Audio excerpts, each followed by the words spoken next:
नमस्कार, आप देख रहे हैं श्रेय टीवी, देश हित की बात। मैं हूं आपके साथ साक्षी। गोहलपुर में पारिवारिक जमीनी विवाद, भाइयों पर धोखाधड़ी का आरोप। जबलपुर के गोहलपुर क्षेत्र से जमीन की धोखाधड़ी का एक गंभीर मामला सामने आया है, जहां एक महिला ने अपनी भाइयों पर पैतृक संपत्ति हड़पने और गुपचुप तरीके से उसे बेचने का सनसनीखेज आरोप लगाया। पीड़ित महिला के अनुसार गोहलपुर स्थित एक बेशकीमती जमीन में उसका और उसकी बहन का भी संयुक्त रूप से मालिकाना हक था। महिला का आरोप है कि उसके भाइयों ने धोखाधड़ी करते हुए बिना उसकी सहमति की जमीन को अपने बच्चों के नाम स्थानांतरित करवा लिया। इतना ही नहीं, भाइयों ने इस जमीन का सौदा कर इसे किसी अन्य पक्ष को बेच भी दिया। इस पूरी प्रक्रिया में ना तो दोनों बहनों को कोई जानकारी दी गई और ना ही बिक्री से मिली राशि में उनका हिस्सा दिया गया।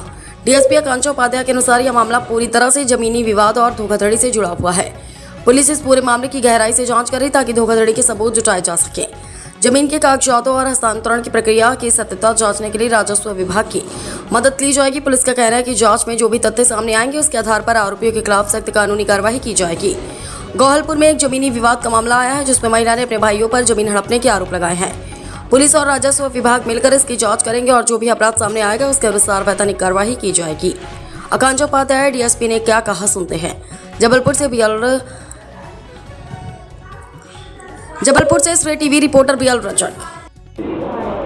गोहलपुर में एक ज़मीनी विवाद का मामला सामने आया है, जिसमें एक महिला ने ये आरोप लगाया है कि उसके भाइयों ने जो है वो ज़मीन अपने बच्चों के नाम पे करके और फिर उसको विक्रय भी कर दिया है।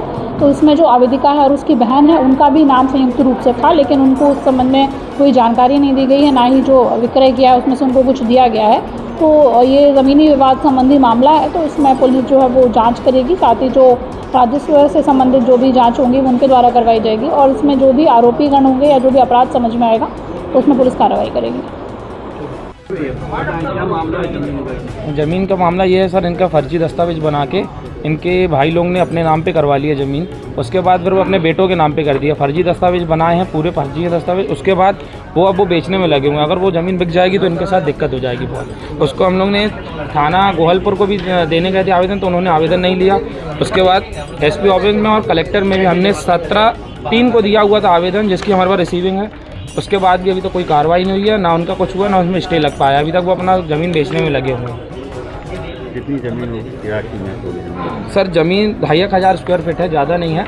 वो उन्होंने फर्जी दस्तावेज बना के अपने नाम पे करवा दिया और उसका नामांतरण वगैरह सब हो चुका है। ज़मीन की लगभग कितनी लागत होगी? ज़मीन की लागत तो सर ऐसे हमें बता नहीं पाएंगे, लगभग है, ज़्यादा लागत है उसकी। मेन रोड आज एसपी ऑफिस में आए हैं। क्या आश्वासन मिला? वो बोल रहे हैं कि पहले आप जाके इसको रजिस्ट्री को पहले दस्तावेज को चेक कराएंगे कि नकली है कि नहीं नकली है। हमारे पास उसका प्रूफ है कि भाई हमारे दस्तावेज ओरिजिनल है, उनके नकली है। मेरा नाम जय कुमार खत्री। जी बताएं, क्या है ज़मीन का मामला? मेरी माँ की ज़मीन है। हम लोग 5 भाई बहन हैंगे। तो भाइयों ने अपने नाम पे ज़मीन कर ली और अपने क्या कहते वो अपने बेटे के नाम पे रजिस्ट्री कर रहेंगे। अब यदि वो ज़मीन बिक गई तो हम बहुत परेशानी में आ जाएंगे। क्या चाहते हैं? हमको ज़मीन नहीं बेचना है। कितनी ज़मीन है? ज़्यादा बड़ी नहीं है, तो छोटी इसे 2-2.5 उसकी है, बस इतनी एकड़ नहीं है। माने जे गोहलपुर अमखेरा की है।